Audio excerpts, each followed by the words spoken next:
Hi, I'm Doretta Lau, and this is my debut short story collection, How Does a Single Blade of Grass Thank the Sun? So I published the title story, How Does a Single Blade of Grass Thank the Sun, in Event, and it came out in 2012.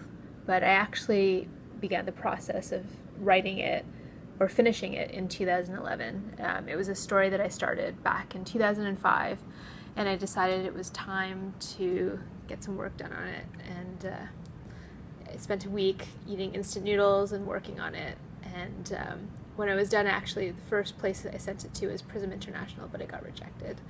And so several rejections later, it found a home at Event, and it ended up being the story that got the attention of my publisher, Silas White at Nightwood Editions, and it also was a finalist for the Journey Prize, so it's really exciting. I was reading a sports story about when Yao Ming had his jersey retired by the Shanghai Sharks.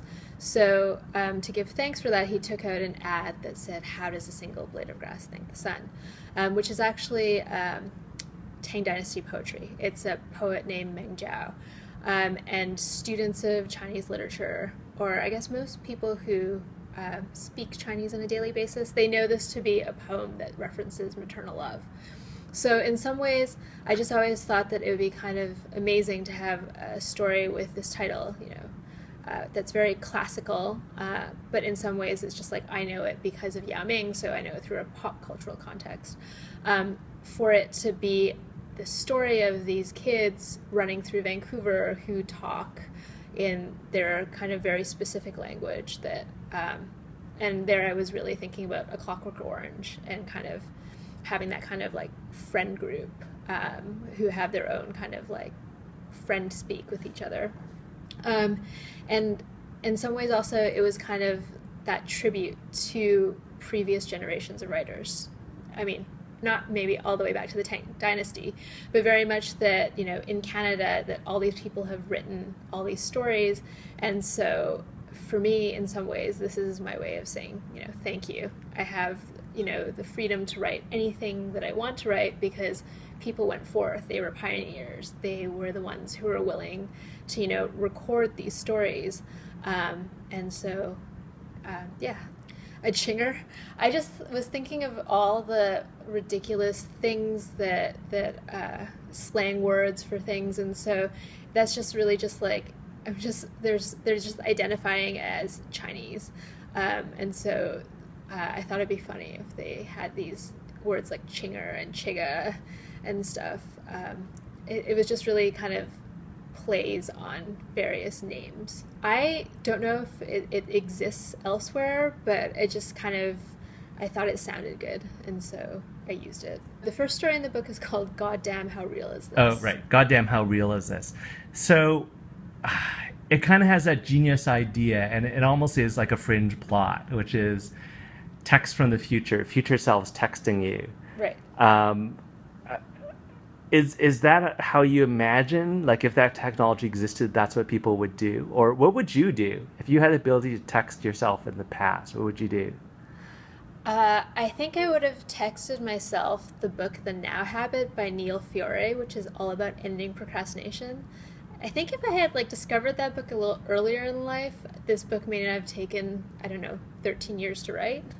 But yeah, no, essentially I was thinking if we had time travel technology, we would probably use it for something really banal, like sending yourself text messages.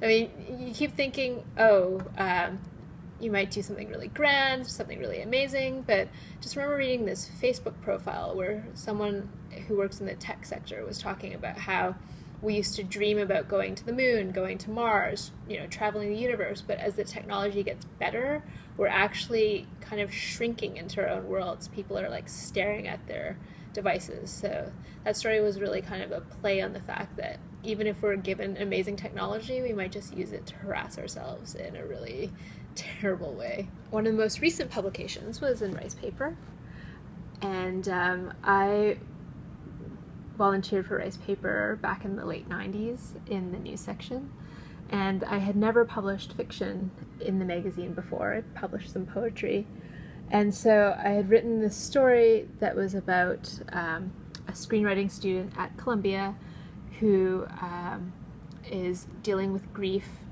and it's just kind of a story of grief and friendship and kind of figuring out, I guess, how to live and how to be happy. Yeah, so Bryce paper. Oh, why should someone come to my book launch? Well, it should be exciting. It's gonna be drinks, there's gonna be food, my book's gonna be there, I'm gonna be there, I'm gonna make a special playlist. We're actually thinking of raffling off a meal where my friend Danita Chow makes home-cooked ramen. We can come to your house and then make this meal, and then we will eat together.